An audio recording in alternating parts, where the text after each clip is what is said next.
Limits of the Flesh, Chapter 9, Fantasy Fiction by Azazyel.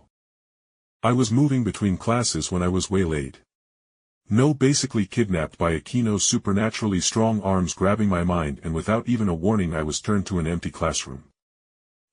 This is rather sudden, I said as Akeno let go of me and leaned against the classroom door with a mischievous smile across her face. Ufufu. Is the thought of me pulling you into an abandoned classroom a bit too stimulating for you? She teased, and with me only chuckling she lost her teasing smile as she took on a more serious look. Jake, Rias needs to speak with you later today after school about important topics. When you are free, please come to the old school building, Anne. She hesitated for but a moment before she surprisingly leaned in, and I felt her knee press between my legs and against my groin as she all but wrapped herself around me through my thin co dress shirt. I was reminded how the girl's co top was rather thin as I felt a couple of nubs on my chest. Dealing with that fallen. His agony made me wet. She hotly whispered before pulling back and left without another word, leaving me alone in the empty classroom hard, and with a wry smile. Well, that was a thing, I thought as I adjusted myself, so I didn't have my manhood tenting the dress pants of Koa's uniform. Thankfully, with Akeno's all but hatred of fallen angels, I knew I wouldn't get in any real trouble for killing Donasek, as he was the one who attacked me without any due cause. I am going to bend that girl over and spank her though, I growled, as being cock-teased was never fun and Akeno definitely took joy in leaving me high and dry. The rest of the day was a blur of boring schoolwork, with the only exception of Aika Kiryu, the girl with the magical ability to scout out the size of men's dicks through their clothes. Literally took out a megaphone from the sports announcers, and while standing atop the school she loudly explained to the whole school that Issei was now in the bottom 20% of the guys with the smallest dicks. Yeah, nothing like a girl literally using a megaphone and a reputation for knowing the exact dick size of some dude even through their clothes, and taking that info to lambaste some poor bastard for revenge when they that day stole her panties to fuck with the female pervert, as she made fun of them for whatever reason. Wonder if Issei is even going to show up to school tomorrow. I muttered as I knew in every fiber of my being that if someone in my school did that in my mundane previous life to me, I would be so humiliated that I would rather be homeschooled than look at my friends making fun of my supposed dick size. Rather than continue to wonder if my little dick shrinkage spree on the perverted trio had been noticed, I shoved that series of thoughts away as I made my way toward the old schoolhouse building. Before I frowned heavily as I saw something that shouldn't have at all been here. Why the hell is a tropical toucan sitting outside the school building? I thought before I made a connection to it possibly being a familiar of Riser Phoenix or his family. So after a moment, as I took in the gaudy bird with its highly colorful beak, I mentally said fuck it and made a dart shoot from my hand covered in a powerful paralytic and sleeping agent, making the bird teeter fall off the tree it was perched in to stare into the club building's windows, and into my arms. After I made my way into the club building, I saw Kaneko sitting on a seat, obviously waiting for me to enter the school building, so she put away the DS-like game system she was playing on and frowned seeing me carrying the bird. Saw this extremely non-native bird staring into your clubhouse windows and thought it may have been a loose familiar or something of yours. Kaneko's face changed from a light frown to a full-on scowl and spoke. Good job catching that. Yeah, no, it's not one of ours, and if anything, Rias will enjoy defeathering and mailing it back to their owner. Kaneko said as I handed the toucan to the white-haired girl, and she carelessly held the bird by its beak with one hand as she turned around. Come on, President has been annoying all day about wanting to talk to you again, she said as she led me into the clubhouse. I then followed the petite white-haired devil through the clubhouse, and neither of us bothered to make conversation as I knew Kaneko was a rather quiet person, especially with people she didn't really know.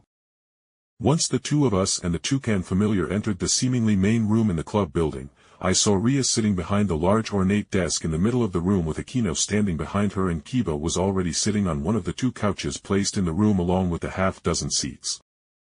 Prez, the pervert has sent a spy. Kaneko deadpan, dropping the still unconscious familiar atop Rias's desk and making the Gremorieris scowl in anger before she took a deep breath. Kaneko went on to explain how I found it staring into the clubhouse's windows.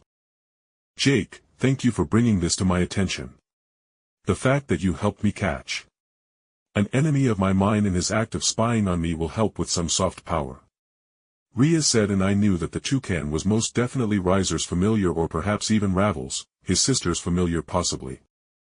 No problem, I said as I took a seat in one of the seats arrayed in front of Rias's desk. So I was told by Akeno that you needed to speak with me of something of importance. Is it about the fallen I dealt with yesterday? I asked frankly as I kept down the grisly memories of the fallen's face melting in my super acid. Rias had to throw a dirty look at Akeno as she was interrupted from speaking when Akeno however shivered and fucking moaned of all things when I brought up the fallen. I killed, yes. That is part of why I wanted to speak with you, however on a more pressing note I will speak candidly. Rias spoke before taking a deep breath and her eyes firmed as she stared at me. Jake Barris, I want you to join my peerage.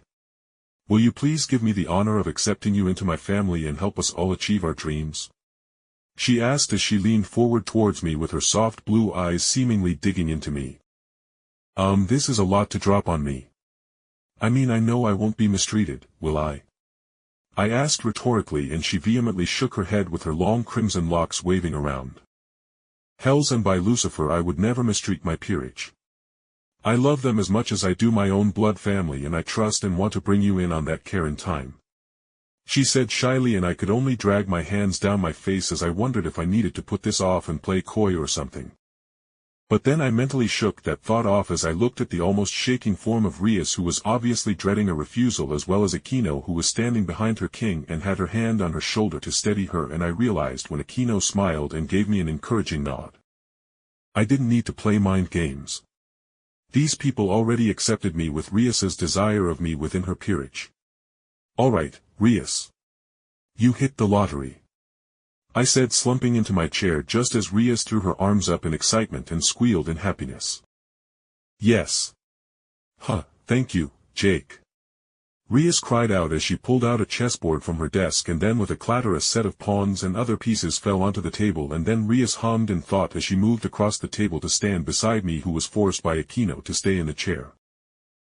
Jake, do you want a rook, bishop, or a pawn piece?